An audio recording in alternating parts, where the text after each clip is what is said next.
SDPO Nityanand सरकार ने कहा, हमने सभी जगहों पर पर्याप्त बल तैनात किया है।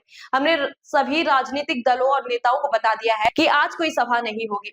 বিভিন্ন জায়গাতে আমরা ফোর্স মোতায়েন করছি, সাফিসিয়েন্ট ফোর্স আমরা লাগাইছি এবং 163 লাগু আছে এবং প্রত্যেক পলিটিক্যাল পার্টির যে নেতৃত্বস্থানীয় লোক তাদেরকে আমরা বলে দিয়েছি যে আজকে কোনো গ্যাদারিং হবে না, কোনো জায়গাতে কোনো গ্যাদারিং হবে না এবং প্রত্যেক পলিটিক্যাল পার্টির যারা ক্যান্ডিডেট বা নেতৃত্বস্থানীয় আছে তারা আমাদেরকে এই আশ্বাস দিয়েছেন যে তারা কোনো রকমের গ্যাদারিং কোথাও করবেন না এবং বাকি আমাদের চেকিং করে সব কিছু চলছে ঠিকঠাক এবং পুলিং এজেন্ট যারা কাউন্টিং এজেন্ট যারা এবং যারা আমাদের সরকারি যারা কাউন্টিং এজেন্টের কাউন্টিংয়ে থাকবেন তারা সবাই চেক করে ভিতরে প্রবেশ করে গেছে। কিছুক্ষণের মধ্যে আমাদের কাউন্টিংও শুরু হবে।